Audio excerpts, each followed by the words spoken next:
ஜன்னல் வழி நாள்தோறும் மின்னல் ஒன்று கை காட்டும்.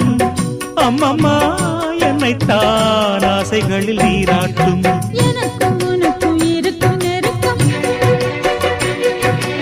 இளமை தொடங்கி முதுமை வரைக்கும். இரவும் பகலும் உறவை வளர்க்கும், இடையில் இருக்கும் தடையை தகர்க்கும்.